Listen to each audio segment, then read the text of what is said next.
Hello friends, स्वागत है आपके अपनी यूट्यूब चैनल श्लोक स्टडी क्लासेस में। तो हम पढ़ रहे थे क्लास 10th का मैथ, जिसका चैप्टर नंबर तीसरा हम पढ़ रहे थे, जिसका नाम है दो चर वाले रैखिक समीकरण युग्म। और हम इस चैप्टर की प्रश्नावली 3A से लेकर 3F तक कंप्लीट कर चुके हैं। ठीक है, मतलब जो हमारा मनोहर गणित है उसकी प्रश्नावली 3A से 3F तक हमने कंप्लीट कर ली है अपनी पिछली क्लासेस में। और आज की क्लास में हम उसके आगे की प्रश्नावली सॉल्व करेंगे, जो क्या है प्रश्नावली 3G। ठीक है, जो 3G प्रश्नावली है उसको हम आज की क्लास में सॉल्व करेंगे। तो देखिए भाई, जो पिछली क्लासेस हैं वो आपको रेगुलर देखनी चाहिए भाई, देख लेना। और अपनी जो फेयर और क्वेश्चन हैं उनको अच्छे से समझना, ताकि हमारे जो नंबर हैं वो अच्छे आएँ एग्ज़ाम में। ठीक है, तो फिलहाल तो अपन बढ़ते हैं अपनी अगली प्रश्नावली पर, 3G पर। तो शुरू करते हैं आज के पहले प्रश्न के साथ। तो शुरू करते हैं अपनी क्लास को बिना किसी देरी के। तो हमारा पहला प्रश्न है कि भाई ए और बी, कोई दो व्यक्ति हैं ए और बी, की मासिक आय का अनुपात 9:7 है और उसके मासिक व्यय का अनुपात 4:3 है। यदि उनमें से प्रत्येक 200 रुपये मासिक बचाता है तो प्रत्येक की मासिक आय ज्ञात कीजिए। ये हमारा प्रश्न है, ये हमसे पूछा है। तो देखिए प्रश्न का मतलब क्या है, प्रश्न कह क्या रहा है वो समझो पहले। तो प्रश्न हमसे ये कह रहा है कि हमारे पास कोई दो व्यक्ति हैं ए और बी, जिनकी मंथली इनकम, जो मंथली इनकम है, जो एक महीने की इनकम है, वो 9:7 में है। अनुपात में दे रखी है, 9:7 में है। और उनका जो महीने का खर्चा है, व्यय मतलब महीने का खर्चे का अनुपात है 4:3 है। यदि वे दोनों लोग 200 रुपये महीना बचाते हैं तो उनकी सैलरी कितनी है, ये हमसे पूछा गया है। बस सिंपल सी बात ये है। तो जो हमसे पूछता है, जो हमें दिया है, अनुपात दिया है, उनको ही हम मानेंगे।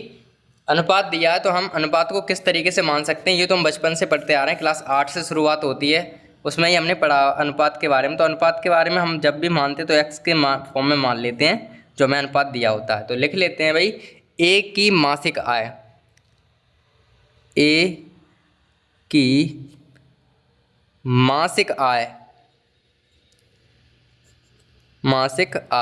हमें कितनी दे रखी है भाई, और बी की मासिक आय। ठीक है, ये हमें क्या दे रखी है वो देखिए प्रश्न में दिए। देखो ए की मासिक आय 9 और बी की मासिक आय 7 है, क्योंकि ए और बी का ही अनुपात है। तो ए की हो गई 9, बी की हो गई 7, तो ए की हो गई 9। अब 9 के साथ में हम x और जोड़ देंगे बस, और b क्योंकि अनुपात में है तो हम x जोड़ देंगे। और b का क्या है, b का है 7, और यहाँ पर भी हम x जोड़ देंगे अपनी तरफ से। बस सिंपल से इतना काम कर लेना आप। ठीक है सर जी, हो गया, क्योंकि समीकरण बन रहा है, वहाँ से भी पता चल रहा है कि समीकरण बनाना है हमें, तो x तो जोड़ देंगे। ठीक है, अब क्या मानेंगे, एक तो हमने ये चीज़ कर ली, ये चीज़। अब इसको अनुपात में बदलेंगे, जो अनुपात दिया है इनको भी इसी तरीके से मानेंगे कि मासिक व्यय, ए का मासिक व्यय कितना है वो देख लेते हैं। तो आगे बढ़ा लेते हैं। तो यहाँ लिखेंगे अब ए का मासिक व्यय बराबर, और ऐसे ही बी का मासिक व्यय, व्यय मतलब खर्च। तो देखो ए का कितना 4 है। ठीक है, ए का कितना है 4 है, और बी का कितना है 3 है। ए का 4, बी का 3। तो देखो ए का मासिक व्यय, अब हम एक्स वाई तो मान चुके हैं मासिक आय, तो खर्च को मानेंगे वाई में। तो ये हो गया 4y और ये हो गया 3। इस तरीके से ये हमने मान ली भाई। ठीक है, तो इस तरीके से ये हमारे काम की चीज़ आ गई। इनसे हम दोनों से मिलके बनाएंगे समीकरण। ठीक है, अब ये चीज़ तो आपको समझ में आ गई होगी। ए की मासिक आय 9x हो गई, बी की मासिक आय हमने मान ली 7x, ए की मासिक व्यय जो मान लिया, महीने का खर्च मान लिया 4y, और बी का मान लिया 3y। इस तरीके से हमने मान लिया।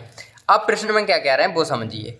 अब प्रश्न में हमसे ये कह रहे हैं कि यदि उनमें से प्रत्येक 200 रुपये बचा रहे हैं महीने का कितना बचा रहे हैं 200 रुपये। तो प्रश्न के अनुसार, एक मिनट लिख लें यहाँ से, पहले फ्रेम में सेट कर लें ये, फिर लिखेंगे। हाँ, अब देखो प्रश्न के अनुसार हमसे क्या कह रहे हैं कि महीने में वो 200 बचा रहे हैं। तो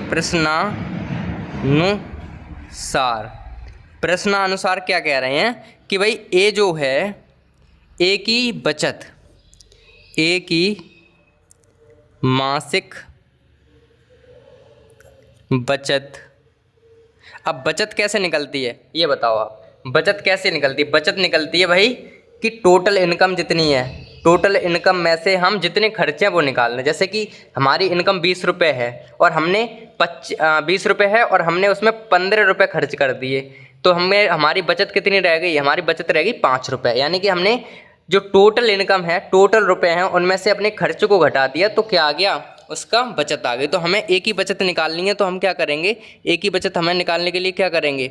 एक ही बचत निकालने के लिए हम क्या करेंगे बताइए आप? कि हम एक ही मासिक आय में से, मासिक आय कितनी है? 9 है, 9x है, और उसमें से एक ही मासिक व्यय घटा देंगे, तो ये हमारे पास क्या निकल आएगी? व्यय है 4y है, ठीक है, 4y, ठीक है। तो ये कितनी दे रखी है? एक ही मासिक बचत 200 दे रखी है, तो यहाँ पे लिख देंगे हम 200, यहाँ पे लिख देंगे 200। तो हमारे पास समीकरण क्या बन जाएगा वो देखो, यहाँ पे लिख देंगे 200, इधर लिख दें क्या?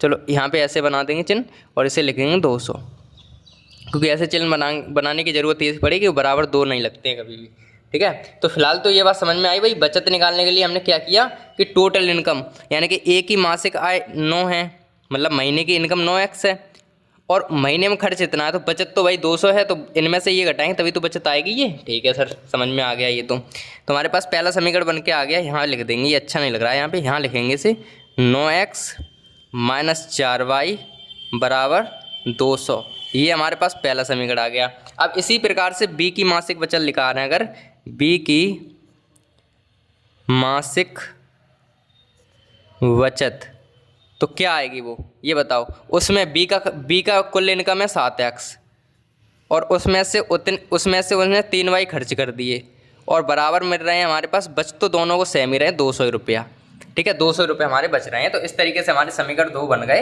एक प्रश्न के, दोनों प्रश्नों की शर्त के अनुसार, ठीक है। अब हम क्या करेंगे वो समझिए। अब हम समीकरण 1 व 2 से सॉल्व कर लेंगे, x और y का मान निकाल लेंगे, बस सिंपल सा बात है। समीकरण 1 व 2 से, तो समीकरण 1 हमारे पास है 9x माइनस 4y बराबर 200, ऐसे ये है 7x माइनस 3y बराबर 200। अब हम इनमें से कोई भी एक चीज़ सेम कर लेंगे, और सेम करने के लिए हम क्या करेंगे? 3 का गुणा ऊपर कर देंगे, 4 का गुणा नीचे कर देंगे, तो 3 नैम 27 तो होगा ये, माइनस 3 चौक 12y बराबर 3 दूनी 6, यानी कि 600। ये 4 का करेंगे, 4 सत्ते 28x माइनस 4 तिये 12y बराबर, ये दिख रहा है ना आपको, ठीक है, 4 दूनी 8, यानी कि 800 ये हो गया।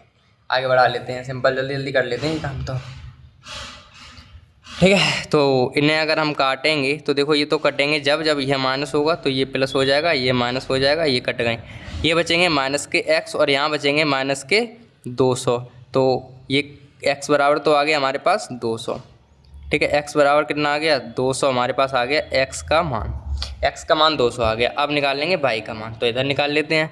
तो x का मान समीकरण किस में रखेंगे? 1 में रख देते हैं, 1 में रखने पर तो ये है 9x माइनस 4y बराबर 200, तो x की जगह रखने हैं कितने? 200, तो 9 इंटू 200 माइनस 4y बराबर 200, तो क्या आ जाएंगे? 9 दूनी 1800 हो गए ये, माइनस 4y बराबर 200, ठीक है, माइनस के 4y बराबर 200 और माइनस के 1800, तो माइनस के 4y बराबर माइनस के कितने बचेंगे? 1600, माइनस से माइनस कट गया, 4 चौक 16, यानी कि y बराबर तो आ गया हमारा 400, ठीक है। x और y के मान हमारे निकल के आ गए कि भाई एक आ गया 200 और एक आ गया कितना? एक हमारा आ गया 400, ठीक है। अब हमें क्या निकालना है? x और y के मान निकाल लिए, अब हमें निकालनी है एक ही मासिक आय, क्योंकि हमसे मासिक आय तो पूछी दोनों की। देखिए ना भाई, प्रश्न में क्या पूछा है? प्रत्येक की मासिक आय बताओ, तो एक ही मासिक आय कितनी है? 9x, तो हम यहाँ पे x का मान रख देंगे, ऐसे b की निकालेंगे, b की मासिक आय कितनी है? 7x, तो यहाँ पे x का मान रख देंगे, सिंपल सी बात है, ठीक है। तो x का ही मान की हमें ज़रूरत पड़ेगी, तो हम दूसरा पेज ले लेते हैं और उस पेज को सॉल्व कर लेते हैं, ठीक है। तो देखिए हमने पेज ले लिया और अपन इसमें सॉल्व करेंगे आगे। अब देखिए, अब हमें क्या निकालना है भाई? तब a की मासिक आय बराबर कितनी है? 9x, यही तो है मासिक आय, 9x, ठीक है। तो हमारे पास x का मान कितना आया 9 इंटू एक्स का मान देख लेते कितना आया था, क्योंकि आपको दिखाना भी ज़रूरी है ना भाई। देखो x का मान है 200, ठीक है। अब 200 याद रखना, ठीक है, ये चीज़ 200 याद रखना आप कि भाई x का मान हमारा 200 था, क्योंकि 200 याद रखोगे तो हमारा काम होता चले जाएगा, ठीक है। तो ये तो हमें समझ में आ गया कि भाई 200, तो हम x की जगह 200 रख देंगे, यहाँ पे x की जगह 200 आ गए, और 9 दूनी 18 यानी कि 1800। तो a की मासिक आय तो हमारी 1800 रुपये आ गई, ठीक है। ऐसे निकाल लेते हैं b की मासिक आय, तो यहाँ लिखेंगे b की मासिक आय बराबर, b की हमने क्या मानी थी वो देख लेते हैं ज़रा। b की हमने क्या मानी थी, b की मासिक आय हमने 7x मानी थी, तो यहाँ लिख देंगे बराबर कितनी है 7x। तो x का मान तो रख देंगे अपना 200, तो 7 दूनी 1400। तो b की जो मासिक आय आई वो 1400 आ गई, ठीक है। b की मासिक आय कितनी आ गई 1400, तो हम लिख देंगे भाई अतः a की मासिक आय 1800 रुपये तथा b की मासिक आय कितनी है 1400 रुपये होगी। डन, ये प्रश्न हमारा होता है कंप्लीट इस तरीके से, ठीक है। अब ये प्रश्न आप ध्यान से समझना, क्योंकि आराम हमने बताया, तभी तो बहुत टाइम में लगा है इस प्रश्न को होने में, ठीक है। और भी बड़े बड़े प्रश्न हैं इसमें, तो आप थोड़ा स्पीड से चलिएगा, ठीक है। तो इस तरीके से हमारा ये प्रश्न तो हो गया कंप्लीट, ठीक है। एक बार दोबारा से देख लेना, समझ में तो वैसे आएगा, वैसे आसान सा प्रश्न था, ठीक है। तो ये प्रश्न पर कंप्लीट हुआ। अब हम बढ़ेंगे अपने अगले यानी कि दूसरे प्रश्न पर। हाँ, तो हमारा अगला यानी कि दूसरा प्रश्न है कि 2 अंकों की संख्या के अंकों का योग दे रखा है 9। इस संख्या का 9 गुना संख्या के अंकों को पलटने से बनी संख्या का 2 गुना है, मतलब यहाँ से एक समीकरण बनेगा और वह संख्या ज्ञात कीजिए, मतलब वो संख्या ज्ञात हमें करनी है। तो सिंपल सी एक चीज़ मान लेते हैं कि भाई माना, पहले तो हल लिख लो, हल। अब आपको पता है ना कि दो अंकों की संख्या हम कैसे मानते हैं, पता है 10x + y के फॉर्म में मानते हैं, ये तो हमने बताया था पिछली बार, ठीक है। तो क्या लिखेंगे यहाँ पे, माना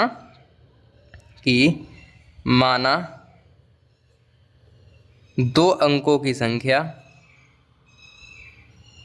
10x + y है, यानी कि 2 अंकों की संख्या हम ऐसे मानते हैं, क्योंकि ये अंक इकाई हो जाता है, ये दाई हो जाता है, तो 10x + y हो गया। 10x + y है, ये हमने मान लिया, जिसमें जो है ये भी बता देते हैं आपको, जिसमें जो y है जिसमें इकाई अंक y है तथा दहाई अंक x है। ये 10 मत ऐड कर देना, केवल x है इसमें, ठीक है। इकाई अंक कितना है, इकाई अंक हमारा y है और दहाई अंक है हमारा पास x। ये 10 ऐड मत करना, 10 तो हमेशा ही आएगा, क्योंकि दहाई अंक पे 10 होता है ना। कभी निकाले हैं LCM, वो क्या कहते हैं उससे, स्थानीय मान में 1 0 लगता है, यानी कि 10 होते हैं उसमें दहाई पे, तो इस वजह से हमने केवल x लिया है। हाँ, आ जाओ इधर। तो हमने क्या किया, अब तो इतना काम हमने मान लिया, अब हम प्रश्न के अनुसार देखेंगे प्रश्न हमसे क्या कह रहा है। तो प्रश्न के अनुसार या प्रश्न हमसे क्या कह रहे हैं वो समझ लेते हैं। और ये पेन को क्या हो गया भाई, प्रश्न के अनुसार ये कह रहे हैं कि 2 अंकों की संख्या के अंकों का योग, अंक मतलब इकाई अंक ये रहा y और दाई अंक, इनका योग क्या है। तो हमसे प्रश्न क्या कह रहा है कि 2 अंकों की संख्या के अंकों का योग, अंकों 1 मिनट भाई चल क्यों नहीं रही आज, अंकों का योग हमें दे रखा है 9।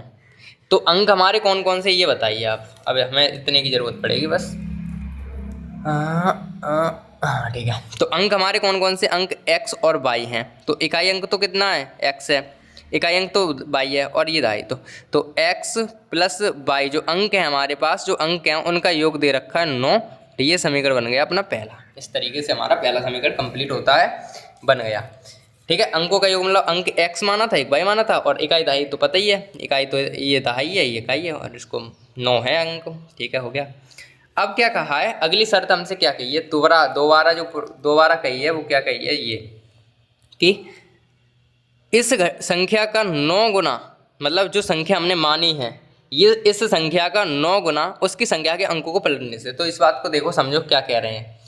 इसमें कह रहा है प्रश्न दूसरा, मतलब प्रश्नानुसार हमसे एक बात और कही गई है कि जो संख्या है उसकी 9 गुनी, यानी कि 9 गुनी है, कहें तो डायरेक्ट ही कर देते हैं, ठीक है, समझ लेना। जैसे 9 गुनी है, जो संख्या हमें दी गई है जो हमने मानी है वो 9 गुनी हो जाएगी। 9 गुनी है, कब है 9 गुनी?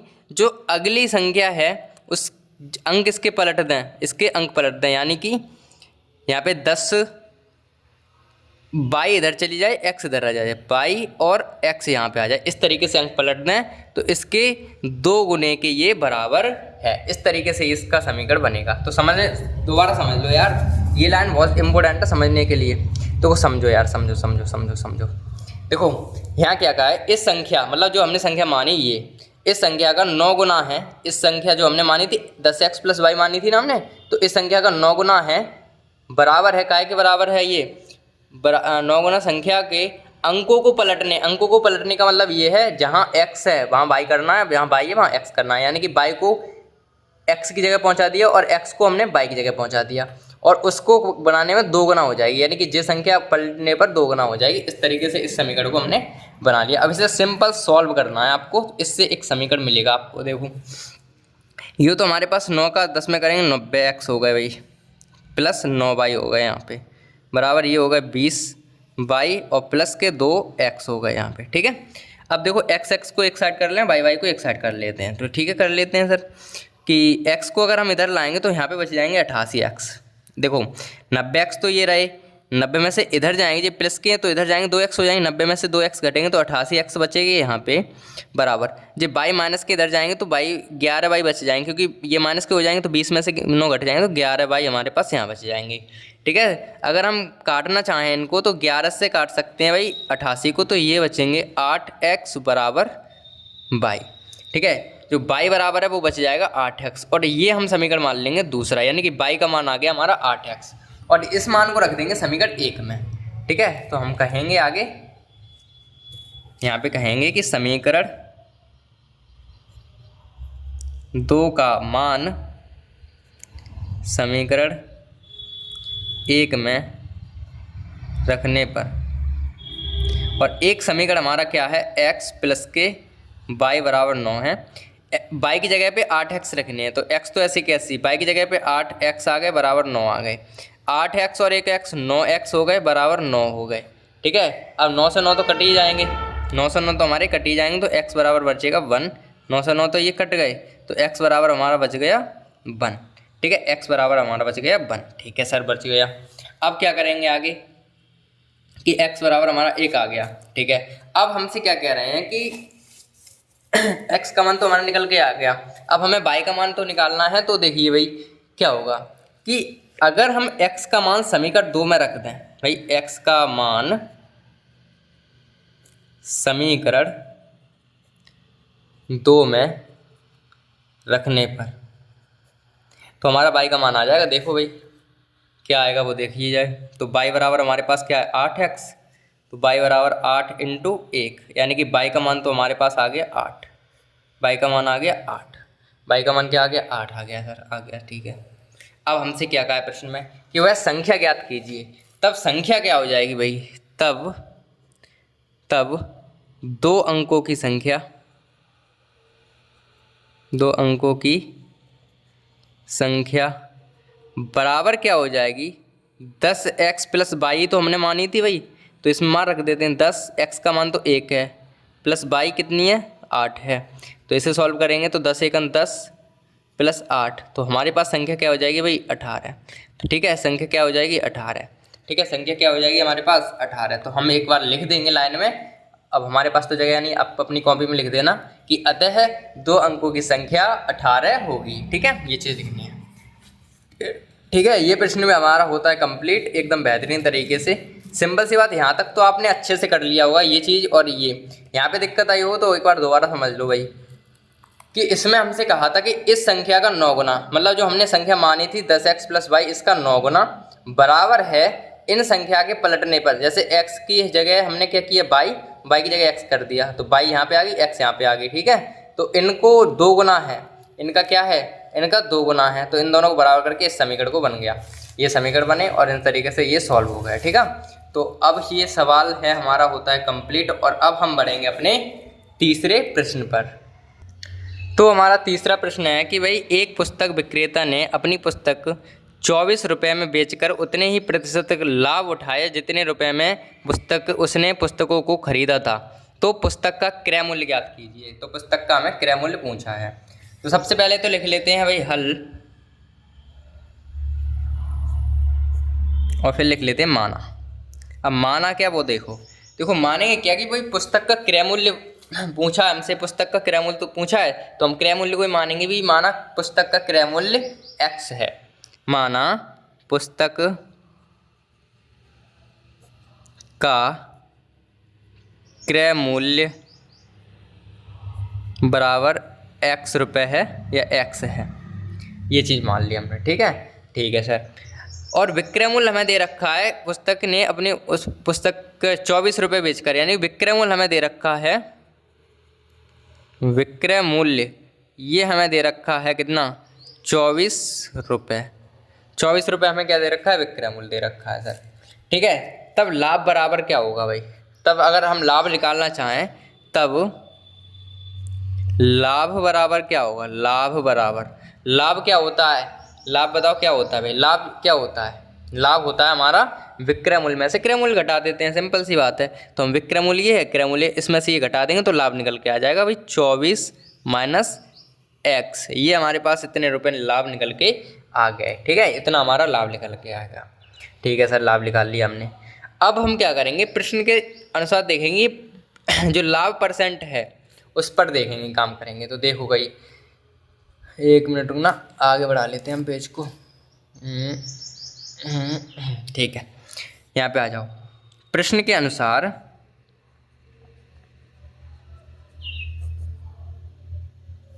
प्रश्नानुसार हमने लाभ बराबर जो मान लिया वो x तो वो है, x क्या है हमारा क्रय मूल्य, और लाभ क्या हो जाएगा भाई, लाभ हमारे पास हो जाएगा क्या, x%, ठीक है। x पे तो निकालना है, x का परसेंट निकालना है हमें, x% हमने लाभ है, ठीक है। तो बताइए, चूंकि हमें एक चीज़ पता होती है हमेशा कि 100 पर जो लाभ होगा, 100 पर लाभ होगा, अगर हम इसके 100 के लाभ निकालें तो क्या होगा भाई, परसेंट लगेगी, यहाँ से 100 कट जाएंगे, यानी कि केवल x बच जाएगी हमारे पास, ठीक है भाई, ठीक है भाई। परसेंट लाभ बराबर फॉर्मूला तो पता ही है ना, 100 उसमें यहाँ पर भी होंगे, 100 जे वाली बट्टे में जाएंगे, यहाँ गुणा में जाएंगे 100, तो 100 से 100 कट जाएंगे तो x बचेगी, ठीक है सर जी। अब हाई स्कूल में आ गए, इतना तो हम काम कर लेते हैं, ठीक है, बताओ मत ज़्यादा आप, ठीक है, नहीं बताएंगे। तो क्या होगा कि अब 100 पर तो इतना है, तो 1 पर लाभ कितना होगा, 1 पर लाभ, तो 1 पर लाभ। अब एक चीज़ बताओ, 100 पर तो हमारे पास x है, तो 1 पर क्या हो जाएगा x, अब बट्टे में ये 100 नीचे आ जाएंगे। ये भी सर हमने कक्षा 5 में सीखी थी कि 5 रुपये की टॉफ़ी इतनी आती तो एक टॉफ़ी कितने की आएगी, ये सिस्टम था।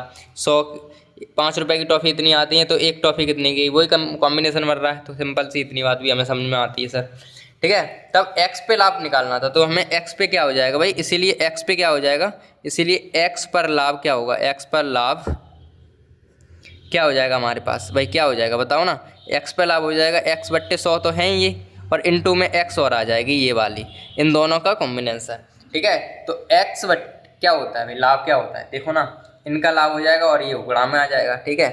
तो इनको अगर सॉल्व हम करेंगे तो क्या आएगा, x का x में करेंगे x² बट्टे में 100 आ गए, ठीक है सर, आ गए, ठीक है ना। चलो ठीक है, इतना काम हो गया। अब हमसे प्रश्न में क्या कहा है, अब हमसे प्रश्न में कहा है कि अगर हम इस लाभ को, जो x पर लाभ है, ये बराबर किसके है, इस वाले लाभ के बराबर है, मतलब जो हमारा ये x पर लाभ निकल के आया ये किसके बराबर है, इस वाले लाभ के बराबर ही तो होंगे ये दोनों लाभ, ठीक है। लाभ तो बराबर ही होंगे, तो हम इन दोनों को क्या कर देंगे, बराबर कर देंगे। तो देखो क्या हो जाएगा, x² बट्टे में 100 बराबर क्या हो जाएगा 24 माइनस x, ठीक है। अब इसको हमें सॉल्व करना है, सिंपल सी चीज़ हो जाएगी फिर, ठीक है।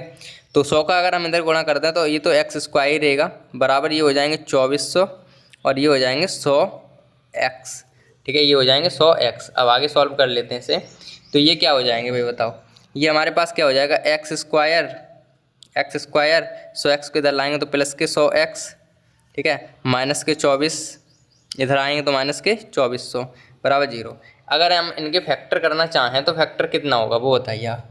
फैक्टर कितना होगा, 24 का देगा 24 में ही करेंगे तो यहाँ जाएगा 24 का 2400 का गुणा 1 में करेंगे 2400 ही हो जाएंगे। तो इनको हम कर सकते हैं भाई कितने 12 दूनी 24 होते हैं तो 120 × 20 कर सकते हैं। ठीक है, तो यहाँ आ जाएगा x² प्लस के 12 120 x और माइनस के प्लस के चाहिए ना ये, तो यहाँ 100 करने तो 20 और घटा देते हैं इसमें 20x माइनस के 2400 बराबर 0। तो यहाँ से अगर फैक्टर निकालें हम तो यहाँ से x कॉमन आ रही है, एक तो एक x कॉमन आ रही है यहाँ पे। ठीक है, x कॉमन है तो x प्लस 120 यहाँ पे बच गए। ठीक है, यहाँ से 20x प्लस के लो तो 20x किसके माइनस के, यहाँ क्योंकि माइनस प्लस चिन्ह चेंज करने के लिए माइनस, तो माइनस के अगर लेंगे कॉमन तो क्या आएगा 20 तो बाहर चले गए और यहाँ पे 20 का इसमें गुणा करेंगे 20 का इसमें भाग देंगे तो 120 यहाँ पे आ जाएंगे। ठीक है, तो यहाँ पे कुल मिला के हमारे पास आएगा x माइनस के 20 और एक x प्लस के 120 इस तरीके की हमारा आएगा। ठीक है, इतना काम आ गया। ठीक है सर जी आ गया। अब एक चीज़ बताइए आप, यहाँ से x बराबर आएगा क्या, यहाँ से x बराबर आ जाएगा प्लस के 20। ठीक है सर, एक x बराबर आएगा माइनस के 120। अब लाभ जो होता है वो कभी भी जो वस्तु का अतः क्रय मूल्य पूछो, क्रय मूल्य की बात अगर हम बताएं आपको, क्रय मूल्य तो पूछा है पुस्तक का क्रय मूल्य क्या बताइए, तो क्रय मूल्य कभी भी माइनस में होता है क्या, क्रय मूल्य कभी माइनस में हो सकता है क्या। कोई कह सकता है कि माइनस के 1 रुपये में हमने कोई चीज़ खरीदी है, कोई कह सकता है माइनस की, तो माइनस वाला आंसर तो हम कैंसिल कर देंगे लेकिन प्लस वाला मान लेंगे। तो हम कहेंगे कि अतः जो हमारी पुस्तक है, अतः पुस्तक का क्रय मूल्य 20 रुपये होगा, 20 रुपये होगा। इस तरीके से ये प्रश्न हमारा कंप्लीट होता है। ठीक है, ये प्रश्न हमारा कंप्लीट हो गया एकदम बेहतरीन तरीके से। तो देखिए भाई इस प्रश्न में कुछ ज़्यादा खास तो नहीं था, केवल हमें समझनी थी बस वो चीज़ें कि अगर पुस्तक का क्रय मूल्य x मान लिया हमने तो विक्रय मूल्य हमें दिया 24, तो लाभ क्या हो जाएगा, विक्रय मूल्य में से हम क्रय मूल्य घटा देंगे यानी कि लाभ 24 माइनस x। प्रश्न के अनुसार लाभ परसेंट x% हमें निकालना है। ठीक है, x पे हमें निकालना है लाभ। ठीक है, तभी तो हम बराबर कर पाएंगे, इस वजह से निकालेंगे। ठीक है, तो 100 पर लाभ तो x हो जाएगा, 100 पर लाभ कितना हो जाएगा x, क्योंकि यहाँ पे क्या आ जाएगा x × 100 अपॉन में 100, 100 से 100 कट के x बचेगा। यहाँ पे 1 पे क्या आ जाएगा, जब 100 पर x है तो 1 पे क्या आ जाएगा, पट्टी में 100 चले जाएंगे, तो x पर लाभ क्या हो जाएगा, इन दोनों का मल्टीपल, तो इन यहाँ पे क्या आ जाएगा x² + 100। इस तरीके से इसको सॉल्व हो गया और ये हमारे पास आंसर आ गया 20 रुपये। ठीक है, तो इस तरीके से ये कौन सा सवाल है, प्रश्न नंबर 3 कंप्लीट हो गया है। और अब हम बढ़ेंगे चौथे प्रश्न पर। तो हमारा चौथा प्रश्न है कि 5 पेंसिल और 7 कलमों का मूल्य 50 रुपये है, जबकि 7 पेंसिल तथा 5 कलमों का कुल मूल्य 46 रुपये है। एक पेंसिल का मूल्य तथा एक कलम का मूल्य ज्ञात कीजिए। ये सिस्टम बन गया हमारे पास, ये पूछा गया है। तो ठीक है, मान लेते हैं हल। एक कलम का पूछा है ना, तो हम वही मानेंगे भाई, माना एक कलम का मूल्य और एक पेंसिल और एक कलम, तो मानेंगे माना एक पेंसिल का मूल्य x रुपये है तथा एक कलम का मूल्य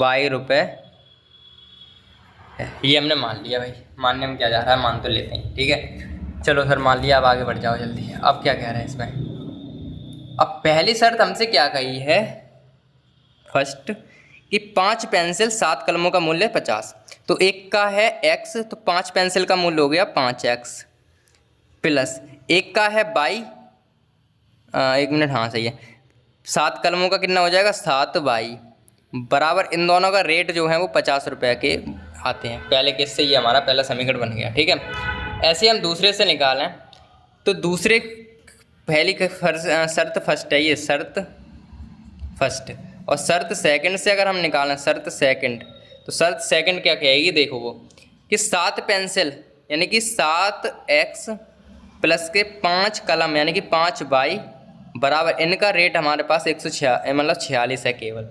ठीक है, ये हमारे पास समीकरण बन गया, सिंपल सी बात है। आप लिख सकते हो यहाँ पे कि भाई 5 पेंसिल तथा 7 कलमों का मूल्य बराबर 50 रुपये है, तो तब 5x + 7y बराबर ये चीज़ लिख सकते हो, कोई दिक्कत वाली बात नहीं है। फिलहाल तो अपन को सॉल्यूशन थोड़ी स्पीड के साथ करना है, तो ये चीज़ कर सकते हैं। ये चीज़ आपको खुद बनानी है, डेफिनेशन तो बना ही लोगे ना भाषा, कोई दिक्कत नहीं है। ऐसा लिख देखो तब भी कोई दिक्कत नहीं है।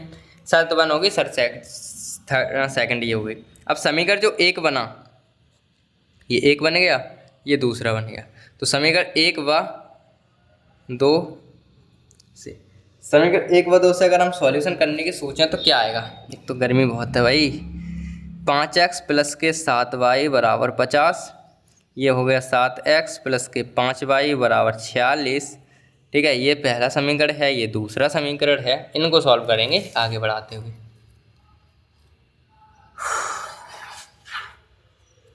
इतनी गर्मी, हाँ भाई कहाँ पहुँचे अपन। इतना काम हो गया। अब हमें इनको सॉल्व करना है, तो एक काम करते हैं भाई, 5 का गुणा कर लेते हैं ऊपर और 7 का गुणा कर देते हैं नीचे, क्योंकि कोई दिक्कत तो है नहीं। तो 5 25 तो हो गए हमारे पास ये, प्लस के 5 7 35y बराबर, और 5 25 ये, और ये हो गया 7 7 49x प्लस के 7 5 35y बराबर 7 6 42। अरे सॉरी 7 का वैसे में गुणा करना है ना मुझे, 7 का गुणा इसमें करेंगे तो क्या आएगा भाई, 7 6 42 के 2 और 7 यानी कि 322 आ जाएगा यहाँ पे। ये हमारा पास क्या हो गया, इनसे देखो ये प्लस के माइनस कर दिया, ये माइनस कर दिया, कट गए। ठीक है, यहाँ पे घट जाएंगे तो कितने बचेंगे भाई, कितने बच जाएंगे 24 बच जाएंगे माइनस के बराबर। यहाँ पे कितने बच जाएंगे हमारे पास 72 बच जाएंगे। ठीक है, तो माइनस के एक्स से एक्स कट गया, वो माइनस से माइनस कट गया, एक्स बराबर 24 के पाड़े में 72 के बार में आएंगे, 3 बार में 24 दिया 72 होते हैं हमारे। तो एक्स का मान तो आ गया 3, यानी कि एक पेंसिल का मूल्य है 3 रुपये। ठीक है, मान लिया सर। अब ऐसे ही हम निकाल लेंगे बाई का मान। ठीक है, क्या निकाल लेंगे, बाई का मान तो निकाल लेते हैं भाई जल्दी जल्दी। तो यहाँ पे गए और यहाँ लिख दिया हमने कि बाई का मान, सॉरी एक्स का मान समीकरण 1 में रख दे, 1 में रखने पर। ठीक है, तो क्या है 5x प्लस के 7y बराबर के 50। तो 5x यानी कि 5 × 3 प्लस के 7y बराबर के 50। तो 5 × 15, 7y बराबर 50 माइनस 15। तो 7y बराबर क्या आएगा, 50 में से 15 घटा दो, हाँ 50 में से 15 घटाएंगे तो 35 आ जाएंगे, और 5 7 35 यानी कि y बराबर 7 5 35 होंगे तो 5 आंसर आ जाएगा। y बराबर कितना आएगा 5। ठीक है, तो ये भी प्रश्न होता है कंप्लीट। अच्छा देखो, अब हमने x का मान आ गया 3 और y का मान आ गया 5। तो हमने x मानी थी क्या, पेंसिल को माना था x, तो एक पेंसिल का मूल्य आ गया 3 रुपये और एक कलम का मूल्य आ गया 22 रुपये, यानी कि 5 रुपये। ठीक है, तो आप लिख देना कि अतः एक पेंसिल का मूल्य 3 रुपये है तथा एक कलम का मूल्य 5 रुपये है। और इसी के साथ आज की क्लास में इतने ही क्वेश्चन करेंगे, 4 ही क्वेश्चन, क्योंकि गर्मी हद से ज़्यादा बेहतर है और पसीना भी बहुत भयंकर आ रहा है। ठीक है, इतनी मेहनत ही है क्या है भाई, इतनी गर्मी पड़ रही है। तो अब अच्छे से कम पढ़िए, पर पढ़िए डेली, ये बात है। ठीक है, तो मिलते हैं अगली क्लास में अगले प्रश्नों के साथ। तब तक के लिए बाय।